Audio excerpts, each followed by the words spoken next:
Hey, it's Dan. Welcome back. This is iAllegedly. And like I always say, we've got a good one for you today. We're going to talk about the PPP loan and the EIDL loan, the gift that just keeps on coming because we've got some new information on that. Plus, we're going to talk about traditional lending and alternative loans that you can get for your business too. First things first, please, before I get into it, please like, share, subscribe, hit the bell notification so you get all the notifications from YouTube on everything that we've got. Share this with your friends and colleagues. Join our email list, and let's get into it.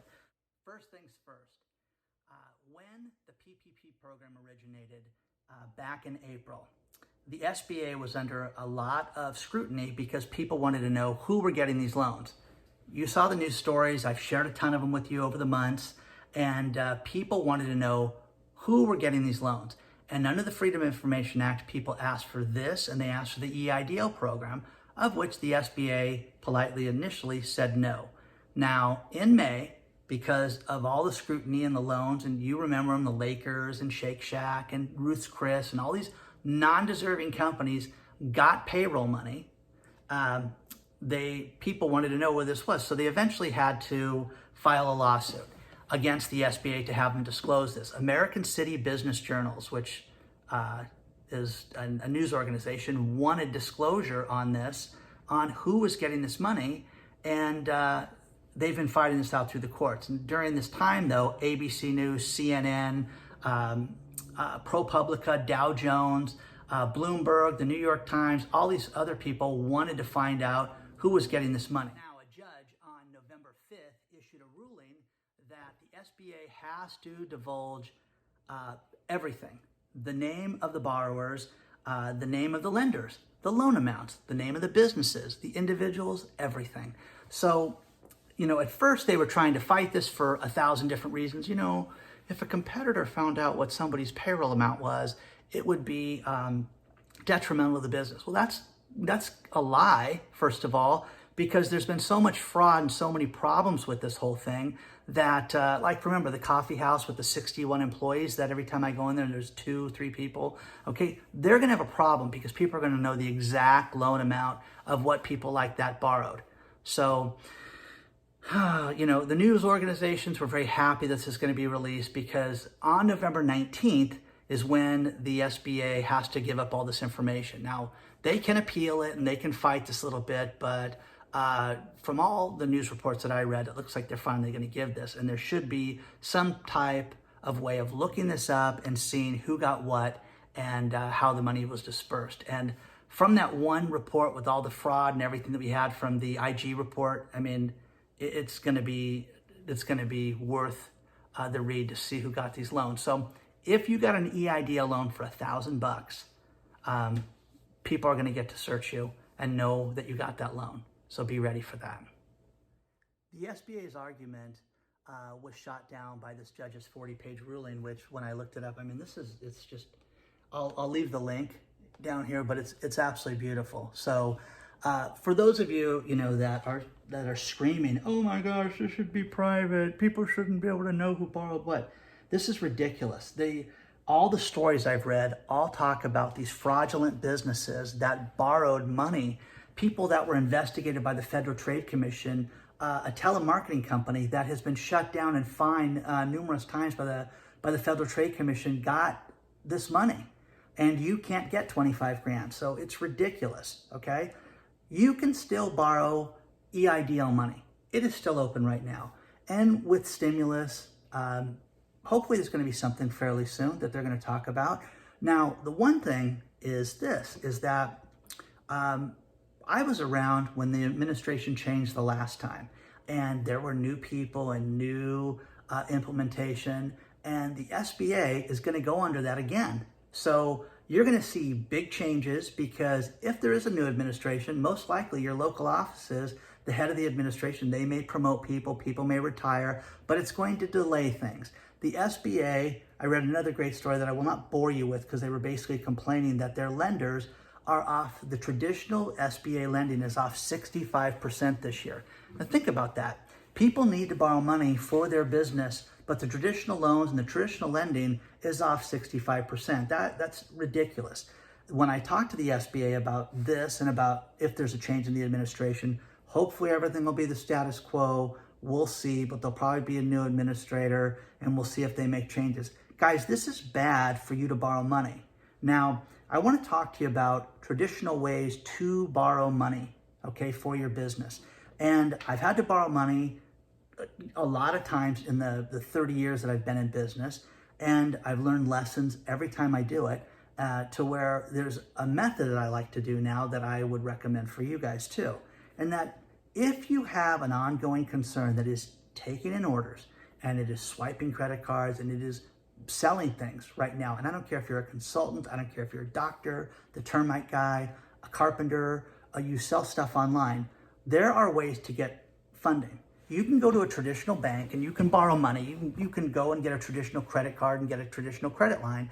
But once you go to these big banks and you punch your information in, you're a number. You better have great credit. You better have things to back up your story as far as longevity, where you live, where your business is at, the traditional things where they want you to be a good credit risk by the AI program of the lending institution. Now, I myself believe in going to smaller banks, credit unions, and smaller banks. I, at one time, went, when I was in business with a previous business, went into a smaller bank, struck up a relationship with the bank, had an account there, showed the bank what I did. You'd be surprised how many people hear the name of your company, have no idea what you do. Introduce yourself to the manager of that bank and show them what you do. Give them 3 or 4 pictures or explain it and how you bring money in. This was a tremendous asset, because when you explain something to the banker and all of a sudden a customer writes you 5 checks or you get cash and checks and things that aren't traditional with your business, you can explain it to the banker who knows exactly what you do. So there's no problems with that. I got a $50,000 line of credit with this bank, signature loan, that came in very handy with the business because we could use it for payroll. We could use it for if customers weren't paying us. It just helped with the cash flow, and it was a great thing to have to use. Now, you may not be able to get that, but what you can do is you can look at the assets that you have in your company. Do people owe you money? Do you sell something on a commercial basis? Well, you can factor those invoices. You can go to lenders who will pay you for your commercial invoices. They will advance you money. And I'll give you an idea of how people don't even know that this is happening. I had a printer that I used for years, and the printer used a factoring house. When I would place an order with the printer, a large order, let's say it was like $2,000, the printer would send it over to the factoring house. The factoring house, I learned this, sent them the money within 24 hours of getting the order. So they could print everything, they could pay everything. I had a 30-day term. I would pay the factoring house. I would pay ABC Finance. It finally took me about a year before I asked them who this company was that I was paying, and they explained it to me. They had such great terms with this place and used it for so long that they could say, hey, if we get this invoice in 5 days, the percentage is lower. They could get money immediately for that, and you should look at that too. You can get merchant cash advances are a great thing to get. A merchant cash advance is based on your credit card charges. And they carry a larger interest rate with this, but there's 2 types of banks that do this. And if you structure it and if you ask questions up front, there are no surprises. I had one when I first did a regular merchant cash advance, and we borrowed $9,000, and I had to pay back $11,500. Now, there's people going, oh my God, the interest rate's terrible on that. But I needed the $9,000 for the company. So they would then, when I would swipe a credit card, they would then take a percentage of the sale. It was like 20%, and it would go towards paying the old balance. Never had to make them a monthly payment for that. I did that a few times, and I did that as high as $68,000, I think we did once. And $68,000, I had to pay back $80,000. I had to pay back $12,000 more than I borrowed. Again, people are freaking out there going, oh, that's a terrible interest rate. No, it was great. It was fantastic. It was tremendous cash flow. It was a company that installed things, and when people weren't paying you, it was a great way to get money. The best one that I found was the PayPal loan. The PayPal loan is the best because based on your sales, they will give you an advance and you can dictate your terms. I want you to take 10% off, okay, of each sale. 10%, they will let you borrow X amount of dollars. 15% this much. You can go as high as 30% of your sales. Every time you swipe a credit card, they take 30%. It allowed people to borrow more money. And again, you do not have a monthly payment. They do not hound you.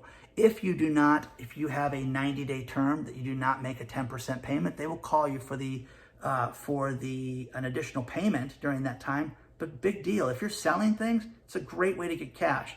Basically, for these merchant advances, you need to do about $5,000 a month or more in sales, and it's a great way to get money. The one thing that I would stay away from right now are loans that have to be back on a daily payment. I know someone that worked at a contracting company, and he was a salesman there, and the contractor he worked for was under tremendous pressure because every day, every single day, he had a large payment of $250 a day would get sucked out of his account. Now, if it was raining, if it was hailing, if the customers didn't pay him, he had to pay that $250 fee, okay? Monday through Friday until the loan was paid back. And it was a tremendous pressure on the guy. Don't do those loans, okay? Now, I know those lenders are out there and they're gonna freak out and say sometimes it's all people can get. No. If you have inventory, if you have things that you can borrow against, there are lenders that will lend you that money. Be resourceful. What do you have asset-wise in your company? What does your company own that's worth something? I had companies that were paying on invoices over the course of years. We had agreements worked out where they were paying these payments over the course of 3 years. And I went to one of these lenders, they bought it from me. And within 15 minutes, I had a check.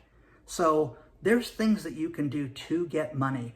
Do not just rely that, oh my God, I can't get this. The EIDL loan is taking up to 124 days to get an answer. Guys, come on, okay? We will serve you at the restaurant in 124 days.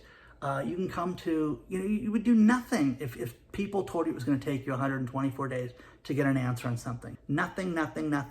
We'll give you an answer in 124 days. It's insane. You can get money immediately. Do you have an ongoing concern? Are you selling things? And again, are you a consultant? Whatever. Be resourceful. Think of different ways to get this money. And there are ways to get money other than the SBA, other than the EIDL loans.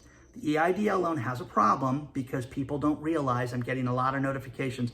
Hey, I borrowed this money and I'm getting charged interest and I have to make a payment for a year. Doesn't matter. You get interest from the second that money gets put in your account. You're paying interest on that loan. So get ready for that. The PPP program, a 1% loan. You can't get a 1% loan anyplace. Your uncle wouldn't lend you money at 1%. So if you can get a PPP loan and it's not forgivable, who cares?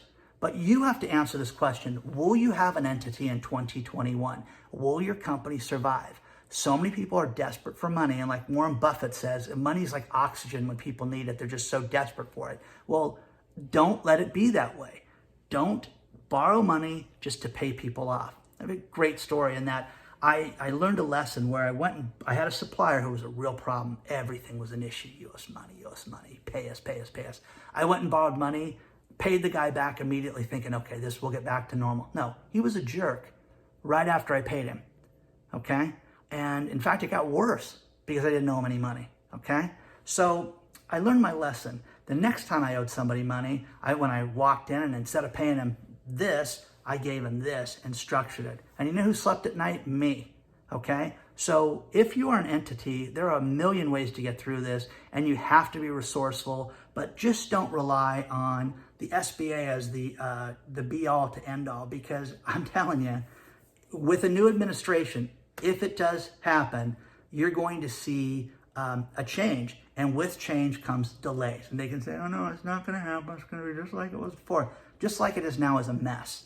And the best thing about this disclosure with the SBA having to give all these facts and figures and everything is that we're going to see who got this money, but you're gonna get to see which banks wrote these loans. So here's the thing. If I was gonna borrow, let's just pull a number out of thin air, $40,000. And I would look through and I would see all these fintech companies that wrote loans under 50 grand. That's who I would call first. In fact, I would go there now with that list and say, hey, I think I need a PPP loan. I want to know, it's done, we can't do it. Have a relationship with them. How can I get set up with you guys now so that when they reopen the PPP program, that guy will write you a loan in a day for that. So salesmen are salesmen. People want to close deals. Banks are a pain in the ass, but fintech companies, these other companies, want to write loans, okay? So anyways, please like, share, subscribe. Good luck to everybody. Do not give up. And I'm always here for you guys. Join the email list. Reach out anytime. You can get a hold of me. You can send us stuff now and mail us stuff. Join the email list, like, share, subscribe, and I will see you guys very, very soon. All the best to everybody.